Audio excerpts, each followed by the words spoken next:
예수님은 하루를 새벽 기도함으로 시작하셨습니다. 그게 지난주 말씀의 본론이자 주제이자 결론입니다. 아무리 바쁘셔도 아무리 피곤하셔도 새벽에 일어나, 그것도 오늘 우리 교회처럼 6시 반이 아니라 이른 새벽에 하나님께 나아가 한적한 곳에서 거기서 기도하셨습니다. 하루 종일 회당에서 가르치시고 수많은 병자들을 밤새도록 치유하셨음에도 불구하고 기도의 끈을 놓지 않으셨던 것입니다. 왜 목사가, 하나님이 왜 황 목사 입을 통해 이걸 자꾸만 말씀하실까요?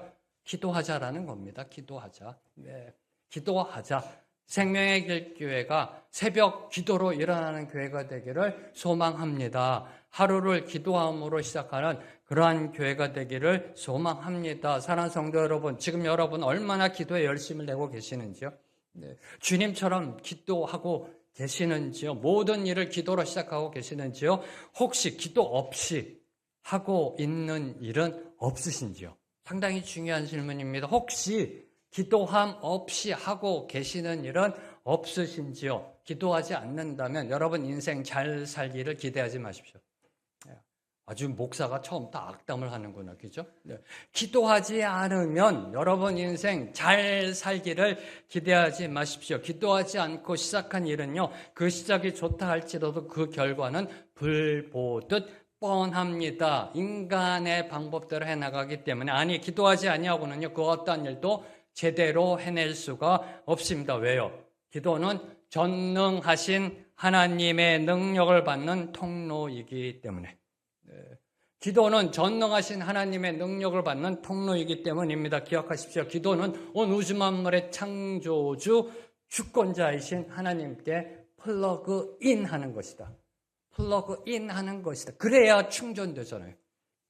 그래야 우리 인생에 방전 없이 영적 에너지가 충전이 되고요. 삶의 에너지가 충전이 됩니다. 그래서 웬만한 것에 놀라지도 않아요. 웬만한 것에요. 흔들리지 않아요. 여유가 있습니다. 무게감이 있습니다. 왜요? 늘 항상 하나님의 에너지로 충만하니까. 하나님께 플러그인 해야 된다는 겁니다. 그게 바로 기도라는 것입니다. 자, 이제 36절을 보면은 주님께서 이제 기도하고 계십니다. 그런데 베드로와 그와 함께 있는 자들이 기도하러 가신 예수님을 뒤따라간 사실이 기록되어 있습니다. 36절 말씀 함께 읽습니다. 시작. 시몬과 및 그와 함께 있는 자들이 예수의 뒤를 따라가. 자, 그럼 베드로와 및 그와 함께 있는 자들이 예수님을 뒤따라간 이유는 무엇일까요? 네. 예수의 뒤를 따라가. 네. 왜 따라갔을까요? 이를 알기 위해서는 이 따라가라는 단어, 이 원어적 의미를 알아야 합니다. 여기에 따라가다라는 것은 기어코 쫓아가다, 추격하여 따라붙다라는 뜻으로요. 이런 상대방의 의지와 무관하게 기어코 따라붙어 성가시게 한다라는 그러한 부정적인 의미를 담고 있는 단어가 따라가라는 단어입니다. 자, 그럼 왜 그랬을까요? 제자들은 왜 그랬을까요? 왜 기어코 예수님을 따라가서 상가시게 했을까요? 왜 그랬을까요? 아마도 그 이유는요, 시몬의 집에, 베드로의 집에 새벽부터 몰려든 많은 사람들 때문이었을 것입니다. 그렇잖아요. 수많은 사람들이 병고침을 받기 위해 몰려왔습니다. 근데 정작 예수님이 보이지 않는 겁니다. 그러니 찾으러 나섰던 겁니다. 자, 그런데 이 상황을 다른 각도로 보면 그들은 왜 예수님이 한적한 곳으로 가셨는지를 생각하지 않았다는 겁니다. 밤새도록 병자들을 고쳐주셨습니다. 그런 예수님이 왜 새벽에 한적한 곳으로 가시어 하나님께 기도하셔야만 했는지, 왜 하나님과의 함께하는 시간이 필요하셨는지를 이해하지 못하였음을 암시하고 있는 겁니다. 그래서 집에서 예수님을 기다릴 수 없었던 겁니다. 기다릴 수 없이 찾아 나섰던 겁니다. 기필코 예수님을 찾아내어 예수님의 기도를 방해하고 말았던 것입니다. 한마디로 그들은 주님의 뜻을 구하고 그대로 주님을 따르는 자세보다는, 기다림의 자세보다는 주님으로 하여금 사람들의 요구, 군중의 요구와 자신들의 뜻대로 움직이게 하려고 한 것입니다. 이게 신앙의 함정이라는 겁니다. 여기에서 오늘 제목을 정한 겁니다. 처음에는 주님보다 앞서는 인간의 열심이라는 제목을 적었다가, 그래서 주님의 일하심과 인간의 열심이라고 했다가 주님의 뜻과 인간의 열심이라는 그러한 제목으로 도다르게 된 겁니다. 신앙의 함정입니다. 때론 우리의 열심이 나를 향한 열심이 아닙니다. 주님을 향한 열심이에요. 하나님 나라를 위한 열심입니다. 근데 그 열심이 주님의 뜻보다 앞설 때가 있다는 사실입니다. 주님의 뜻보다 앞설 때가 있습니다. 자, 이때 만약 여러분이요, 베드로와 함께 있었다면 어떤 생각이 들었을까요? 근데 만약에 여러분이 베드로와 함께 있었어요. 주님이 나를 제자 삼아 주셨어요. 이제 하나님의 나라를 이 땅에 세우자라고 말씀하십니다. 하나님의 복음을 선포하십니다. 병자가 일어납니다. 이때 여러분이 베드로와 함께 있었다면 어떤 생각이 들었을까요? 기회가 왔다라고 생각하지 않았을까요? 기회가 왔을 때 잡아야 한다고 생각하지 않았을까요? 수많은 사람들이 몰려옵니다. 주님 이때입니다. 열심을 내서 이제 교세 확장해야 합니다. 저 예루살렘이 놀랄 정도로 로마 제국을 뒤집어 엎을 정도로 사람 모아야 합니다. 주님 이제 지금 이 기회입니다라고 생각하지 않았을까요? 저는 그렇게 생각했을 것 같아요. 하나님이 주신 기회다. 하나님의 아들이 이 땅에 오셔서 하나님의 나라를 선포하신다고 하시는데 사람들이 몰려온다? 야, 이건 기회다, 기회. 열심을 내서 이 기회를 잡아서 교세를 확장해서 주님을 왕으로 세워야 한다라고 생각하지 않았을까요? 그런데 오늘도 주님은 이렇게 선포하십니다. 아무든지 나를 따라오려거든 자기를 부인하고 자기 십자가를 지고 날마다 나를 쫓을 것이니라 라고 오늘도 주님은 선포하신다는 겁니다. 아무든지 나를 따라오려거든 자기를 부인하고 자기 십자가를 지고 쫓아오라라고 말씀하십니다. 그럼에도 오늘날 기독교인들 중에는 주님보다 앞서려는 사람들이 많습니다. 의도적이든 의도적이지 않던 주님의 뜻을 묻지 않습니다. 자신의 생각과 판단에 따라 이것이 교회의 영광이고 이것이 주님을 위한 것이다 생각하며 행동하는 사람들이 의외로 많습니다. 목사님들 중에도 많고요. 저도요, 까딱 잘못하면 이러한 함정에 빠질 때가 많습니다. 나를 부인하고 십자가 지기는커녕요, 나를 내세웁니다. 은근슬쩍 내세웁니다. 영광을 취하려 합니다. 주님을 통해 한몫 잡으려 합니다. 성공 거두려 합니다. 말은 주님을 위한다 하면서도 생명의 길교회가 1000명, 10,000명, 10만 명 되기를 원한다라는 사실입니다. 이 모습이 여기에 들어가 있는 겁니다. 사랑하는 성도 여러분, 예수님 당시에 하나님의 택한 백성 유대인이 왜 책망받았는지요? 아시는지요? 그들이 신앙에서 실패했잖아요. 하나님의 거룩한 백성입니다. 유대인들이, 유대 종교 지도자들 왜 예수님으로부터 저주받았는지요? 왜 책망받았는지요? 그들에게 열심이 부족했기 때문인가요? 아니에요. 네. 그들보다 더 열심을 낸 사람이 없습니다. 그들은 일주일에 2번 금식했습니다. 사랑하는 성도 여러분 1년에 몇 번 금식하세요? 네. 소득의 11조를 철저히 구별하여 드렸습니다. 11조 철저히 드리시는 분 몇 분이나 되세요? 하나님의 율법에 충실하고자 최선을 다했습니다. 말씀대로 살고자 노력했습니다. 그런데 무엇이 문제인가요? 그들에게 무엇이 문제인가요? 그들은 열심히 넘쳐났습니다. 네. 무엇이 문제인가요? 이에 대해서 로마서 10장 3절이 답을 합니다. 로마서 10장 3절 말씀 함께 읽습니다. 시작. 하나님의 의를 모르고 자기 의를 세우려고 힘써 하나님의 의에 복종하지 아니하였느니라. 하나님의 의를 모르고 자기의 의를 세우려고 힘써 하나님의 의를 복종하지 아니하였다. 유대인을 향해서 지금 하나님이 사도 바울의 입을 통해 말씀하시는 겁니다. 유대인들이 열심을 낸 건 종교적 열심이었다라는 겁니다. 하나님 중심, 성경 중심의 신앙이 아니라 전통 중심, 유대인들이 세운 전통 중심, 그리고 내 생각엔 신앙이었기에 실패할 수밖에 없었던 것입니다. 사랑하는 성도 여러분 기억하십시오. 하나님의 뜻대로 행하는 사람만이 천국에 들어갈 수 있다. 하나님의 뜻대로 행하는 사람들만 천국에 들어가게 된다. 마태복음 7장 21절 말씀. 나더러 주여 주여 하는 자마다 다 천국에 들어갈 것이 아니요 다만 하늘에 계신 내 아버지의 뜻대로 행하는 자라야 들어가리라.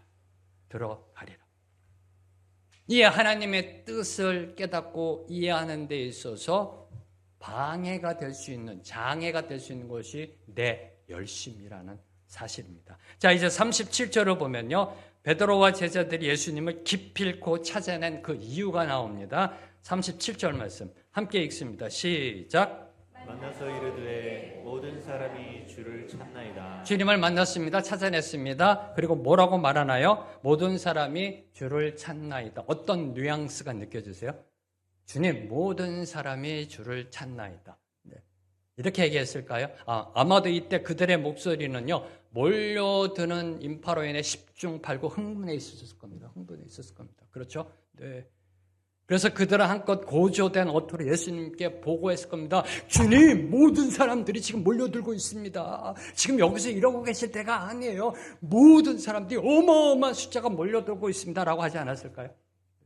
주님, 모든 사람들이 몰려들고 있습니다. 보고 끝. 이렇게 하지 않았다라는 겁니다. 흥분한 상태예요. 한껏 고조된 상태입니다.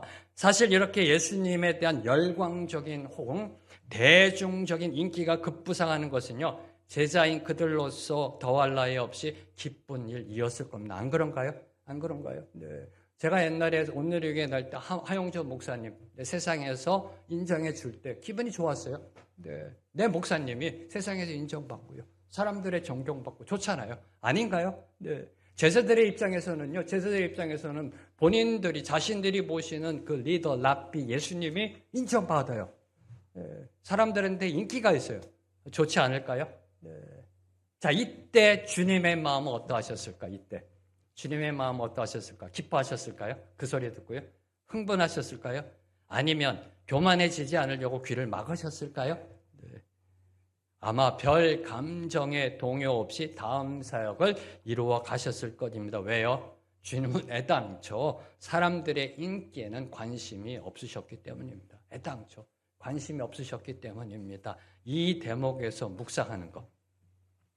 솔직히 여러분의 마음속에 답하시기 바랍니다. 자, 여러분은 인기 있는 목사를 선호하세요? 인기 없는 목사를 선호하세요? 마음속에 한번 답해 보시기 바랍니다. 대형교회 다니실 때 공동체 목사가 번갈아 가면서 교대로 섬깁니다. 어떤 목사가 우리 공동체 오기를 원하셨는지요? 네. 교회에서 알려지고 교회에서 인정받는 목사, 아니면 교회에 있는지도 없는지도 모르는 이상한 이름도 듣도 보지 못한 목사, 인기 있는 목사, 인기 없는 목사, 어느 목사를 선호하시는지요? 자, 사람들에게 인기가 없고 별로 알려지지 않는 것보다는요, 인기도 있고 인지도 역시 높은 것이 훨씬 나은 것이 아닐런지요. 이게 세상적인 생각입니다. 그래서 담임 목사 청빙 조건을 보면요, 담임 목사 청빙할 때 교회가 그 조건을 보면은요, 꼭 들어가는 게 있어요. 대형 교회에서 7년 이상 심우할 것. 대형 교회에서 7년 이상. 그리고 신학 박사 학위. 신학 박사 학위. 그또 하나, 어느 대학교를 나왔는지까지 묻는 교회도 있습니다. 어느 대학교를 나왔는가. 네. 신학교가 아니라, 대학원이 아니라 어느 대학교를, 그 명문 학위를 요구하고 있는 그러한 것이 오늘날의 현실이라는 것입니다. 그런데 인기가 목적이 되는 목사를 선호한다면 다음 두 가지 리스크를 감수해야 한다는 겁니다.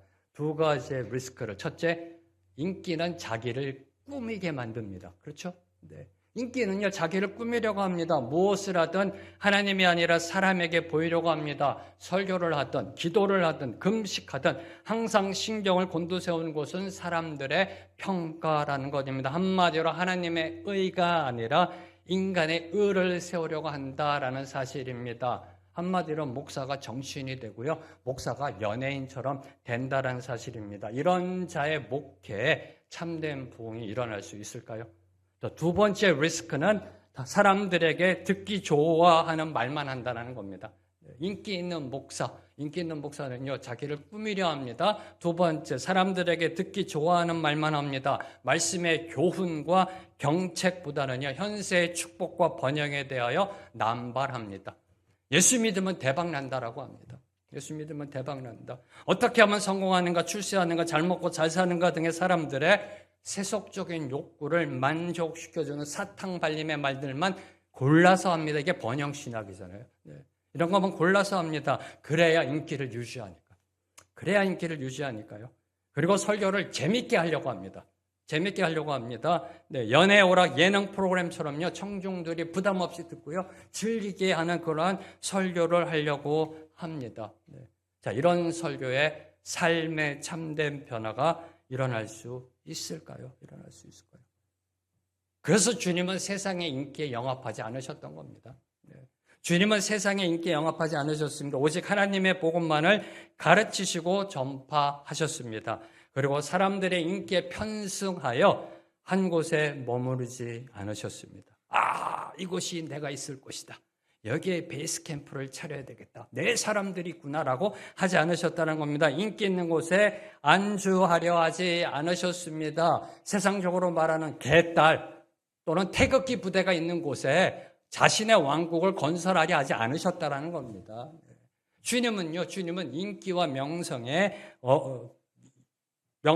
그곳에 눌러 앉지 않으셨다라는 것입니다. 자, 오늘 말씀 38절과 39절 말씀, 두 구절 말씀 함께 읽습니다. 시작. 이르시되 우리가 다른 가까운 마을들로 가자. 거기서도 전도하리니 내가 이를 위하여 왔노라 하시고 이에 온 갈릴리에 다니시며 그들의 여러 회당에서 전도하시고 또 귀신들을 내쫓으시더라. 예수님은요, 주님, 모든 사람들이 주님을 찾습니다라고 말하는 제자들에게 이렇게 말씀하십니다. 우리가 다른 가까운 마을들로 가자. 주님, 온 사람들이 주님을 찾습니다. 그래? 그럼 다른 마을로 가자. 네. 그래? 다른 마을로 가자. 거기서도 전도하자. 내가 이를 위하여 왔다라고 말씀하셨습니다. 네. 주님, 이곳에서 난리가 났습니다. 주님의 인기가요, 하늘을 찌르듯 합니다. 여기에 우리 베이스 캠프 차리고요. 여기서부터 우리가 시작해야 됩니다. 그래? 그렇구나. 그럼 다른 마을로 가자. 네. 이겁니다, 지금 시츄에이션이요. 네. 왜? 거기도 전도해야 하니까.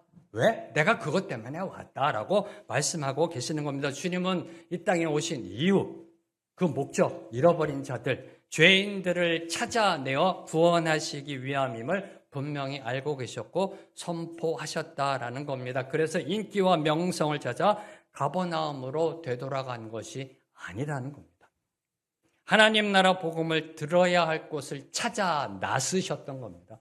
하나님 나라의 복음을 들어야 할 곳, 그곳을 찾아 나서셨다는 겁니다. 자, 이를 통해 다시 한번 확인하며 결단하는 사실.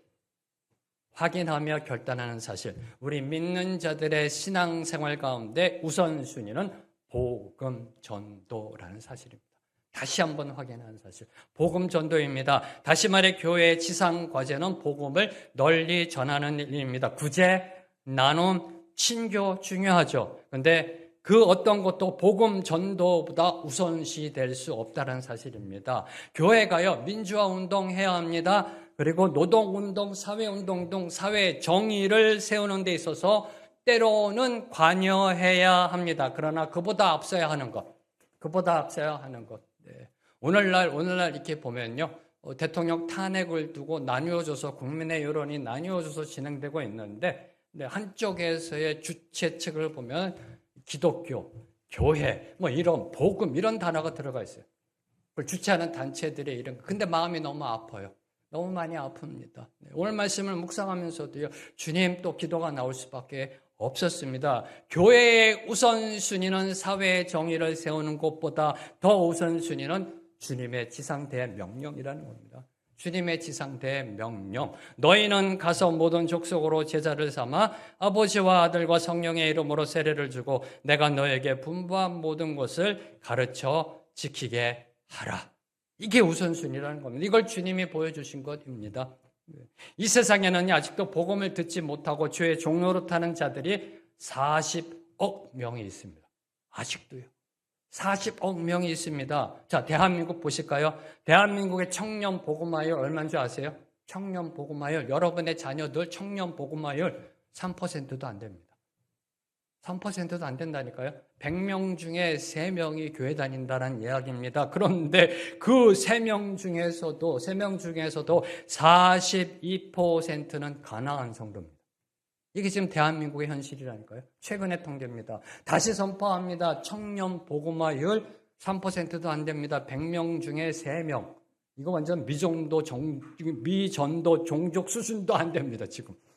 그런데 그 3% 중에 교회에 나가는 그 퍼센테이지가 60%, 40%는 가난한 성도라는 겁니다. 이게 지금 우리나라의 현실이라는 것입니다. 자, 주일학교를 운영하는 교회, 일부 대형 교회를 제외하고는 거의 전멸 상태라고 합니다.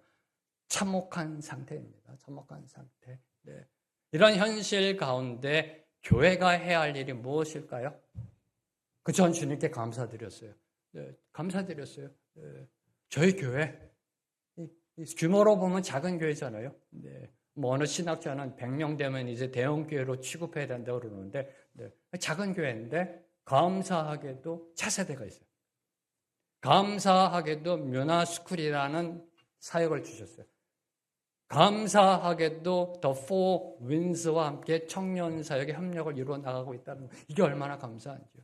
네, 어제 뮤나스쿨이 개강했습니다. 네, 얼마나 감사하던지 이게요. 네, 전멸 상태라니까 전멸 상태. 네, 우리 교회 주신 차세대 사역과 뮤나스쿨 더 포 윈스 우리 교회를 향한 하나님의 축복이라는 거. 축복이자 우리를 향한 하나님의 사명이라는 겁니다. 사명. 사랑하는 성도 여러분, 뮤나스쿨 더 포 윈스를 위하여 기도의 끈을 놓지 말아 주시고요. 네. 여러분이 시간이 될 때 함께 모여서 함께 합력하여 주님이 주신 이 비전을 이루어가게 되기를 소망합니다. 네. 이거는 당신들 몫이고 나는 이 몫이야라고 하지 마시고요. 하지 마시고 지금 우리나라 현실 가운데 우리 교회 주신 이 뮤나스쿨 어제도 10명의 아이들이 와가지고 이곳에 우리 교회 아이들 뿐만 아니라 우리 교회 다니는 아이들이 모여서 함께 문화를 즐기고 찬양을 합창을 하고 춤을 추고요. 영어를 배우고 미술을 하고 이게 얼마나 큰 축복이에요. 전멸 상태라니까 지금 주일학교가 대부분의 교회. 근데 저희 교회 이런 축복을 주셨잖아요. 축복을 주셨잖아요. 온 교회가 함께 기도하고요. 온 교회가 주님이 주신 이 사역이 일어나게 되기를 소망해야 합니다. 소망해야 합니다. 이게 주님이 원하시는 거라니까요. 다른 마을로 가자. 거기서도 전도해야겠다고 말씀하신 겁니다. 자, 이제 40절에서 50절은요. 40절에서 50절은 예수님이 한 나병 환자를 치유하신 사건을 기록하고 있습니다. 자, 이 사건 가운데 세 가지를 묵상고자 합니다. 첫 번째로 병 고침 받기 위해선 예수님께 나아가야 한다는 겁니다. 당연하죠. 근데 병 고침 받기 위해선 예수님께 나아가야 한다. 40절 말씀 함께 읽습니다. 시작. 한 나병 환자가 예수께 와서 꿇어 엎드려 간구하여 이르되 원하시면 저를 깨끗하게 하실 수 있나이다. 나병 환자가 예수께 나옵니다. 꿇어 엎드립니다. 그리고 깨끗하게 해달라고 간구하고 있습니다. 자, 당시 유대인 사회에서 나병 환자, 한센병이죠. 문둥병. 이 한센병 환자는요, 부정한 자로 간주되어 마을에서 격리되어 살아야만 했습니다. 마을에서 쫓겨납니다. 마을에서 쫓겨나 지정된 장소에서 공동 거주하며 살아가야 합니다. 특히 정상인에게 다가가는 것은 율법으로 엄히 금지되었습니다. 만약 이를 어길 시에는 돌에 맞아 죽을 수도 있었습니다. 그런데 오늘 말씀 보면 나병 환자가 예수님 앞에 나와 무릎 꿇습니다. 오늘 말씀 속 나병 환자가 예수님께 나오는 데는요, 대단한 용기가 필요했을 겁니다. 한번 제가 나병 환자라고 생각해 봤어요. 몇 번이나 망설임이 있었을 것 같아요. 몇 번이나 주저함이 있었을 것 같아요. 그죠? 주님이 오신답니다. 아, 그래? 한번 나도 주님을 만나야 되겠다. 그런데 가다가 이 유대인들한테 돌을 던지면 어떡하지? 만약에 갔는데 예수님이 날 모른 척 하시면 어떡하지? 그럼 돌에 맞아 죽는데. 온갖 생각이 있지 않았을까요? 망설임, 주저함. 아니야, 그래도 가야 돼. 이렇게 죽나, 저렇게 죽나. 뭐 매한가지야. 또 결정하고 나가려다가 또 약해져서 주저하고 망설이고 그런 가운데 율법을 어기면서 그리고 돌에 맞아 죽을 것을 각오하며 예수님께 나왔던 것입니다. 왜요? 왜 그렇게 나왔나요? 예수님이 정답이시니까. 예수님이 정답이시니까. 오답을 쓸 수가 없는 겁니다. 인생에 있어서. 정답을 발견했어요. 네. 예수님이 진리이시니까, 예수님이 생명이시니까. 네. 글로 나아갈 수밖에 없는 것입니다. 소문으로 듣던 예수님이 오셨다라고 합니다. 자기 마을에. 그 소식을 들은 이 나병 환자는요, 자신의 인생을 짓누르고 있던 그 현실의 자리, 어떤 자리야? 우선 율법의 자리. 넌 나병 환자야. 나병 환자는 마을로 들어가면 안 돼. 정상인을 만나면 안 돼. 그 율법의 자리. 포기의 자리, 지금까지 고쳐보려고 온갖 노력을 다 했을 거 아니에요? 네, 안 그랬을까요? 네, 의사도 만나보고 한의사도 만나보고 네, 별의별 약도 다 보고 인터넷 서치해가지고 이 약도 먹어보고 근데 안 낫는 거예요. 포기했습니다. 절망의 자리 맨날 한숨 쉬며 네, 어쩌면 매일매일 술에 쩔어 살았을지도 모릅니다. 인생 한탄하며. 포기의 자리, 절망의 자리, 율법의 자리에서 일어납니다. 그리고 예수님을 향해 나아갔습니다. 그것도 목숨 걸고 나아갔습니다. 올인하며 나아갔습니다. 기억하십시오. 예수님께 나아가야 문제가 해결된다는 겁니다. 예수님께 나아가야 문제가 해결됩니다. 문제라는 건 뭘까요? 문제? 우리가 이 세상을 살아가며 한두 가지, 여러 가지 이 모양 저 모양의 각양각색의 문제들을 만나지 않나요? 문제들 때문에 고민하고 힘들지 않나요? 가정에서의 문제, 삶에서의 문제, 일터에서의 문제, 관계에서의 문제 한두 개인가요? 네. 우리 중고등학교 때는 시험 문제 때문에 힘들어하고 성인이 돼서는 인생 문제 때문에 힘들어하고 문제는요 하나님이 고민하라고 주신 고민거리가 아니에요. 해결거리입니다. 해결거리. 문제는 하나님이 왜 우리에게 주셨는가? 고민거리가 아니라 해결거리로 주셨다는 겁니다. 그 어떤 문제도 예수님께 가지고 나아가면 그 해결의 실마리가 풀리기 시작합니다. 왜요? 오늘도 주님은 이렇게 선포하시기 때문입니다. 수고하고 무거운 짐진 자들아 다 내게로 오라. 내가 너희를 쉬게 하리라. 쉬게 하리라. 아멘. 할렐루야. 네. 주님께 나아가면 문제가 해결된다니까요. 네. 주님이 맡아서 해결해 주십니다. 우리는 그냥 쉬게 된다라고 말씀하고 계십니다. 여기서 주목하는 것, 여기서 저와 여러분이 놓치지 말아야 하는 것, 예수님께 나아간 나병 환자의 모습입니다. 어떻게 나아갔나요? 꿇어 엎드려. 40절에 보면 꿇어 엎드려. 왜 꿇어 엎드렸을까요? 자신을 철저히 낮추는 겸손의 모습이죠. 그렇죠? 꿇어 엎드리라는 것. 네. 꿇어 엎드립니다. 자, 그러면 원하시면 저를 깨끗하게 하실 수 있나이다. 무슨 의미일까요? 나병 환자의 모습입니다. 주님께 나아갔습니다. 목숨 걸고 나아갔습니다. 그리고 주님 앞에 꿇어 엎드렸습니다. 당연히 이건 겸손의 자세죠. 자, 그런데 원하시면 깨끗하게 하실 수 있나이다. 무슨 의미일까요? 우선 먼저 원하시면. 자, 이는 모든 결정을 주님께 맡긴다라는 고백입니다. 주님이 원하시면. 주님의 뜻이라면 이런 뜻입니다. 네. 모든 결정을 주님께 맡긴다는 겁니다. 주님이 어떻게 하시든지 그대로 따르겠다라는 아멘의 겸손입니다. 아멘의 겸손. 원하시면. 네. 이걸 뒤집어 보면 원치 않으시면 고치지 않으셔도 괜찮습니다. 하는 뜻이 들어가 있는 겁니다. 자신의 생각이나 의지보다 하나님의 뜻과 섭리에 순종하겠다는 자세입니다. 이것이 믿음입니다. 이것이 믿음이고요. 이런 믿음이 주님의 역사를 경험하게 만든다라는 사실입니다. 네. 자, 다음으로 깨끗하게 하실 수 있나이다. 깨끗하게 하실 수 있나이다. 자, 이는 주님의 치유 능력에 대한 믿음의 고백이자 선포입니다. 그렇죠? 주님이 원하시면 나를 깨끗하게 하실 수 있습니다. 이는 주님을 향한 믿음의 선포입니다. 그런 믿음의 고백입니다. 그렇죠? 네. 아닌가요? 근데 여기서 여러분이 묵상해야 될 것. 만약 여러분이 이 나병 환자였다면 주님께 어떻게 간구하셨을까요? 주님 원하시면 어떻게 여러분이 간구하셨을까요? 10종 8구 고쳐달라고 간구했을 겁니다. 저 같았어도요.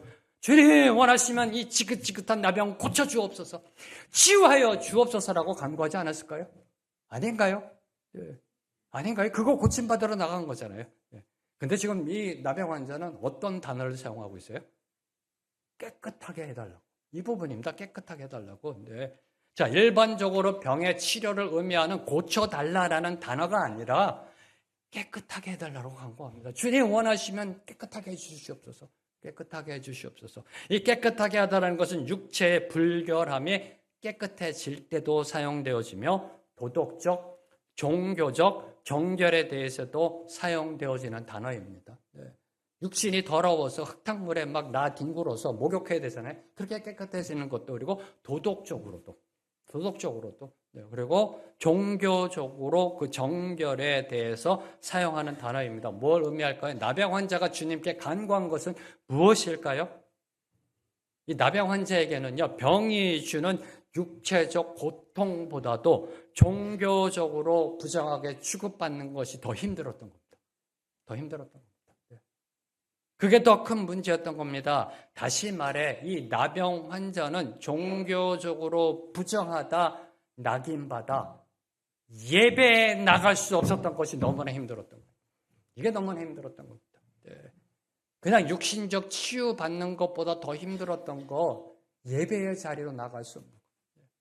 하나님께 나가 예배 드릴 수 없었던 것, 바로 그것에 목말라 있었던 겁니다. 성도가 함께 모여 드리는 예배에 굶주려 있었던 겁니다. 그러니까 깨끗하게 해달라는 겁니다. 주님 깨끗하게 해주셔서 저 성전에 들어가서 예배 드릴 수 있기를 소망합니다. 이 고백에 들어가 있는 겁니다. 이러니 치유받지 않을 수 없었던 겁니다. 이 놀라운 정말 신앙의 고백이요, 나병 환자를 통해서 주어지고 있는 겁니다. 저는 이건 묵상하면 묵상할수록요, 목사보다 낫다라고 생각했어요. 아까 말씀드렸죠. 저 같았으면 고쳐달라고 기도했을 거예요. 고쳐달라고. 그게 목적이니까.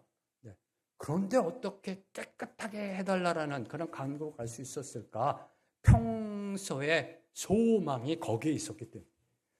육신의 질병보다 하나님께 예배드림에 우선순위가 있었기 때문입니다. 자, 이를 통해 이 일을 유혹하며 깨달은 사실이요, 꿇어 엎드려 원하시면 깨끗하게 해 주실 수 있습니다. 이 겸손과 믿음, 겸손과 믿음, 이 믿음으로 주님께 나아갈 때 치유와 회복의 역사가 일어난다는 겁니다.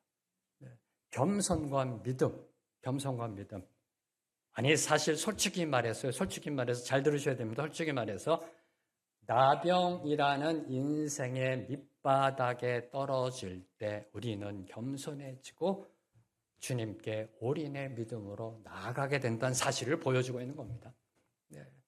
나병이라는 인생의 밑바닥에 내려갈 때, 떨어질 때, 그때서야 비로소 진정한 겸손으로 주님 앞에 엎드리게 되고 오직 주님만을 찾는, 왜요? 주님 외에는 답이 없으니까 주님께 올인하는, 목숨 거는 믿음으로 나아간다. 그때 주님을 목숨 걸고 찾게 된다라는 사실을 보여주고 있는 겁니다. 이게 인생의 역설입니다. 참 신기해요.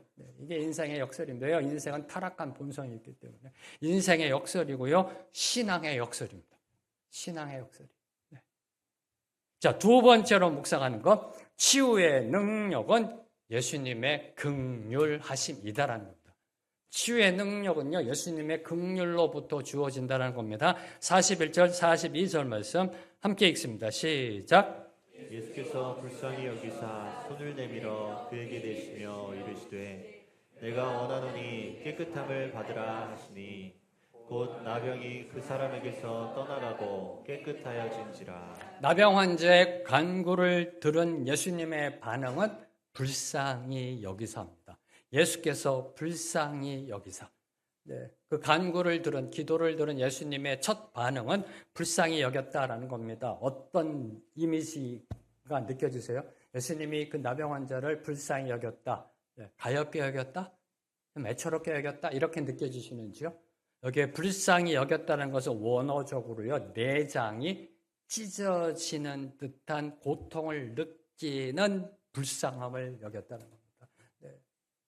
그 나병 환자의 인생을 보면서요, 예수님의 내장, 장기가 끊어지는 듯한 그 아픔, 그 아픔만큼 불쌍히 여겼다는 겁니다. 불쌍히 여겼다. 한마디로 주님의 긍휼하심을 나타내고 있는 단어가 바로 이 불쌍히 여겼다는 겁니다. 주님의 긍휼하심, 주님의 긍휼하심. 그 주님의 긍휼이 바로 우리 인간의 연약함과 부족함을 품어주는 인자라는 겁니다. 인자. 그리고 율법의 한계를 뛰어넘는 사랑이라는 겁니다. 이 긍휼 때문에 오늘 저와 여러분 이곳에서 예배드릴 수 있는 겁니다. 오늘도 주님은 긍휼이라는 렌즈를 통해서 저와 여러분을 보고 계십니다. 이게 감사합니다. 이게 감사합니다. 우리의 연약함, 부족함, 주님의 긍휼로 보고 계시는 거예요. 긍휼로 보고 계시기 때문에 오늘 우리가 허물 많고 자격 없음에도 불구하고 구원받은 겁니다. 하나님의 자녀가 된 겁니다. 이곳에서 하나님께 예배드릴 수 있는 겁니다. 무엇 때문에? 그분의 긍휼하심 때문에. 긍휼하심 때문에. 황재명 목사의 그 부족한 연약함을 보시는 그 주님의 긍휼하심 때문에 오늘도 제가 이곳에서 설교할 수 있는 겁니다. 그분의 긍휼하심 때문에 만약 하나님께서요 그냥 법대로 율법대로 우리를 대하셨다면 어떻게 됐을까요? 어떻게 됐을까요?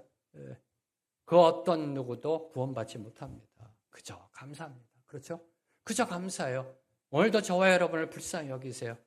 옛날 개역개정에는 민망히 여기사라고 번역된 그 단어 불쌍히 여기세요. 긍휼히 여겨주세요. 긍휼히 여겨주세요. 그렇지. 원래 황 목사는 철에 좀 부족해, 연약해. 그러면서 긍휼로 우리 저를 안아주세요. 이렇게요. 그러니까 제가 다시 일어설 수 있는 겁니다. 만약에 주님이요, 야, 황 목사, 내가 너 목사 만들어줬는데 아직도 그 모양이냐? 그거밖에 못해? 정신 차려. 너 박사까지 했잖아. 뭐 하고 있는 거야? 이렇게 나온다면요, 제가 어떻게 될까요? 주눅 들어서요. 제가 알아서 여기 내려갑니다. 그냥 힘들어서요. 근데 끝까지 저를 부족한 걸 긍휼로 품어주신다라는 겁니다. 그 긍휼로 나병 환자를 먼저 품으신 거예요. 품으신 거예요. 이렇게. 네. 나병 환자를 불쌍히 여기신 예수님은 이제 손을 내밉니다. 그의 손을 내밀어 그에게 대시며 깨끗함을 받으라라고 선포하십니다. 그러자 그 즉시 나병이 치유되었습니다. 곧 나병이 그 사람에게서 떠나가고 깨끗하여 진지라. 할렐루야.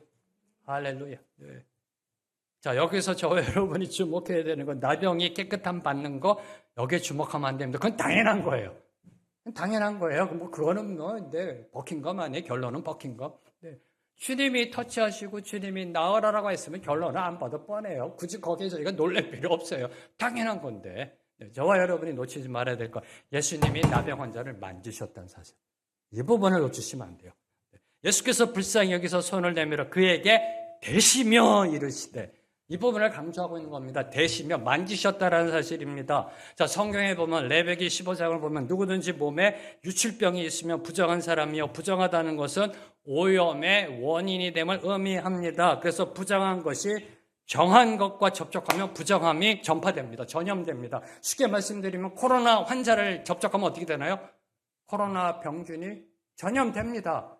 이해되셨어요? 네. 부정한 것과 정한 것이 접촉하면 정한 것에 부정한 것이 전염됩니다. 네. 전염됩니다. 그런데 주님은 부정한 나병 환자를 만지셨다는 겁니다. 이 부분입니다. 네. 그래서 부정한 것이 정한 것과 접촉하면 부정함이 전파됩니다. 이것이 세상의 원리고요. 이것이 죄악의 원리고요. 사망의 원리입니다.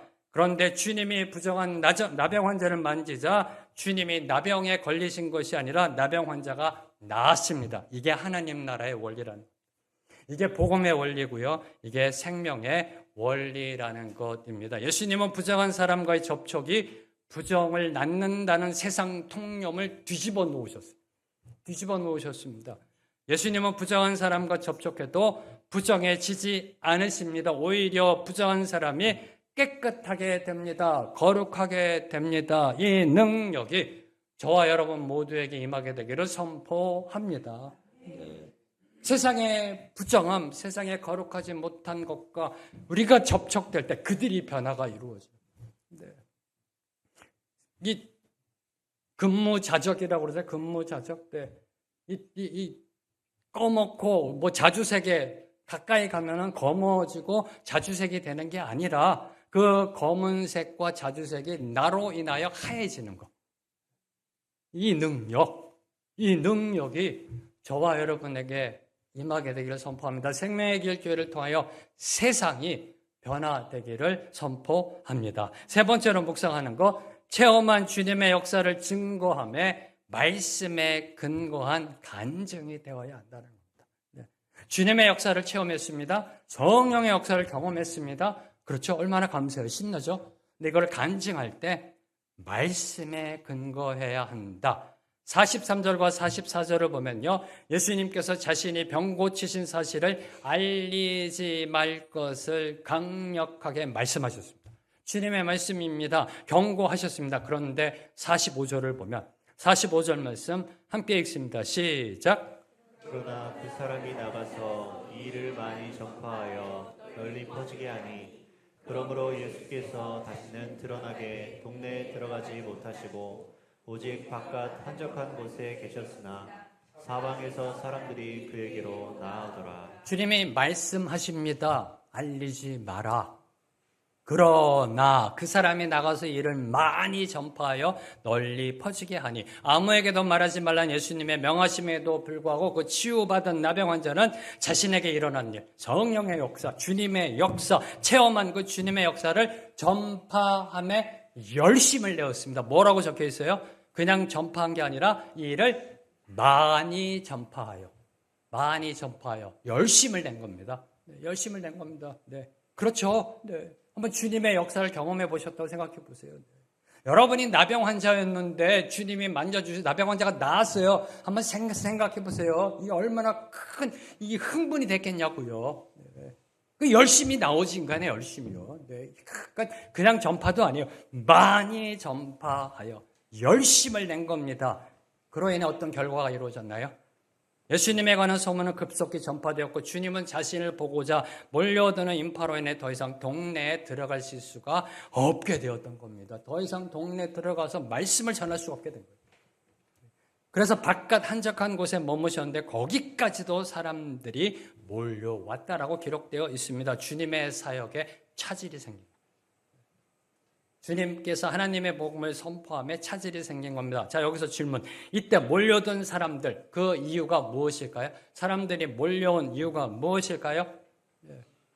복음 믿고 구원받고 천국 가기 위해서 아니올시다죠. 나도 문제 해결 받기, 혹은 예수가 누구야? 이거 아닐까요? 네. 그들의 관심사는요, 자신의 문제를 해결받는 것, 혹은 호기심을 충족시키는 것이었을 것입니다. 그들 중에 과연 몇 명이 예수님이 하나님의 아들 메시아임을 알고 있었을까요? 그들 중에 과연 몇 명이 육신적인 질병의 치유보다 영혼의 치유가 더 절실하다는 사실을 알고 있었을까요? 자, 병고침을 받았다든지 귀신을 내어 쫓았다는 말을 들으면 여러분은 어디에 관심이 가세요? 네. 어느 집회 갔더니 치유의 역사가 일어났대더라. 귀신 들린 자가 쫓겨나갔대더라. 그걸 들을 때 여러분은 어디에 관심이 탁 쏠리세요? 누구래? 어느 교회래? 네. 아닌가요? 네. 어디래? 네. 이게 우리 인간의 반응입니다. 사람들의 관심은 예수님 자체보단 병 고침이나 귀신을 내어쫓는 일에 집중되기 마련입니다. 자신이 죄인이며 예수님을 믿어야만 구원을 얻을 수 있다는 가장 중요한 사실은 뒷전으로 밀리기 마련입니다. 이것이 받은 은혜, 체험한 역사, 성령의 역사를 증거함에 있어서 조심해야 할 것이라는 사실을 저와 여러분에게 보여주고 있습니다. 아무리 체험한 간증이라 해도요, 그것이 말씀에 기초하지 않으면, 오늘 주님은 말씀하셨어요. 알리지 말라. 네, 말씀에 기초하지 않은 것이라면 오히려 복음 사역과 교회 부흥에 장애가 될 수도 있다는 사실입니다. 자, 예수님을 자신의 구주로 알게 하는 것이 간증의 목적 아닌가요? 예수님이 하나님의 아들이시고 복음만이 진리고 그리스도만이 구원의 오직 유일한 길, 이게 간증의 목적 아닌가요? 네. 그 목적인데 말씀에 기초하지 않은 간증 집회는요, 사람들의 관심을 끌어모을 수는 있습니다. 그런데 하나님이 예수 그리스도를 이 땅에 보내신 목적을 알리는 데에는 오히려 방해가 될 수 있다는 사실을 오늘 말씀은 저와 여러분에게 교훈하고 있습니다. 인간의 열심이 많이 전파하여 인간의 열심이 주님 앞에 나온 무릎 꿇고 원하시면 깨끗하게 하실 수 있다라는 놀라운 겸손과 믿음의 신앙을 선포했던 그 나병 환자도 인간의 열심, 주님을 위한 열심이죠. 네, 주님을 위한, 나를 고쳐주신 그분 많이 전파해야 되겠다. 그 열심이 오히려 주님의 사역에 차질을 빚게 만들었다는 사실입니다. 오늘 말씀을 맺겠습니다. 주님은 기도하시고 복음을 전파하시며 병을 고쳐주셨습니다. 이 주님의 일하심 가운데 방해가 될 수 있는 것, 장애가 될 수 있는 것, 우리 인간의 열심이라는 사실입니다. 우리 인간의 열심이라는 겁니다. 주님 뜻보다 앞서 나아가려고 하는 것이 인간의 생각과 판단에 따른 신앙의 열정입니다. 제가 표현을 신앙의 열정이라고 그랬습니다. 세속적인 열정이 아니에요. 신앙의 열정이라는 건 좋은 의미로 하는 열정입니다. 그렇잖아요. 근데 이 신앙의 열심과 열정이 주님의 뜻보다 앞서갈 수 있다라는 겁니다. 그래서 저는 늘 항상 이 부분을 묵상할 때요, 주님을 따라가야 한다. 우선 그렇잖아요. 앞서면 안 되고 주님을 따라가야 한다. 그러면 얼마만큼 뒤에서 따라가야 하는가에 대한 묵상을 한동안 했었습니다. 그때 내린 결론. 주님을 따라가며 제일 좋은 것은 반 발짝 뒤다. 한 발짝 뒤는요, 주님이 말씀하실 때 놓칠 수가 있어요. 주님이 말씀하실 때 부분적으로밖에 못 알아들을 때도 있어요. 반 발짝 바짝 따라가야 주님이 말씀하실 때 정확하게 들을 수 있습니다. 제대로 이해할 수 있습니다. 그런데 문제는 잠깐 까딱하면 주님보다 앞서게 됩니다. 이 반 발짝의 위험입니다. 반 발짝 따라가야 주님의 음성을 정확하게 들을 수 있습니다. 그런데 문제는 잠깐 까딱하면 주님보다 앞서게 된다. 이 사실을 묵상하며 함께 찬양하며 나아갑니다. 주님보다 앞서지 않고 겸손하게 주님의 말씀 기다리길 소망하며 찬양합니다.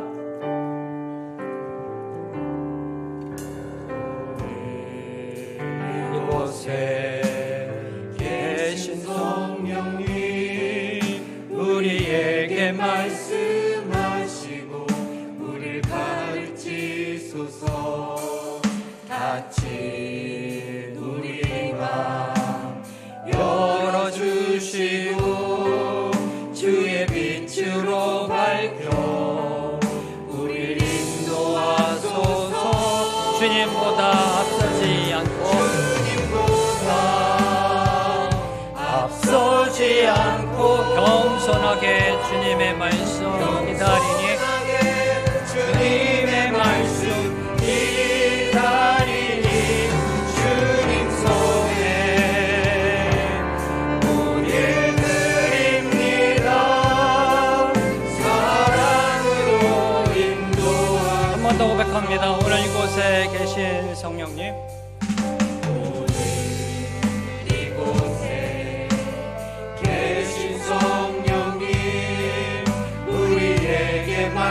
말씀하시고 우리를 가르치소서. 성령의 역사가 일어나야 합니다. 성령의 체험이 있어야 합니다. 성령의 이끄심이 있어야 합니다. 주의 빛으로 밝혀 우리를 인도하소서. 저와 여러분이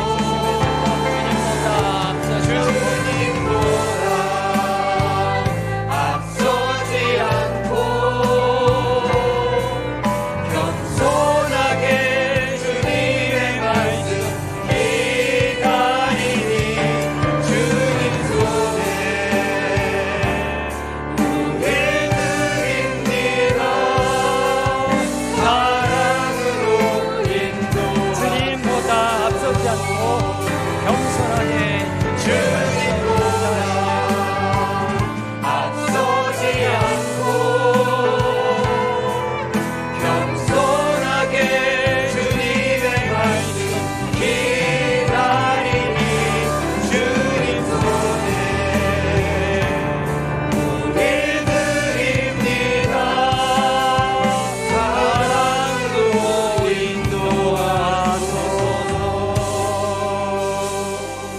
하나님 감사합니다. 오늘도 우리에게 말씀해 주심에 감사합니다. 주님의 일하심에 거룩하게 쓰임받는 우리의 인생이 되게 하여 주시옵소서. 주님의 일을 체험하게 하시고 주님의 역사 가운데 주님께 쓰임받는 인생 살아가게 하시며 그 주님의 일을 나타남에 있어서 주님보다 앞서지 않는 겸손한 자의 인생 사는 우리 모두가 되게 하여 주시옵소서.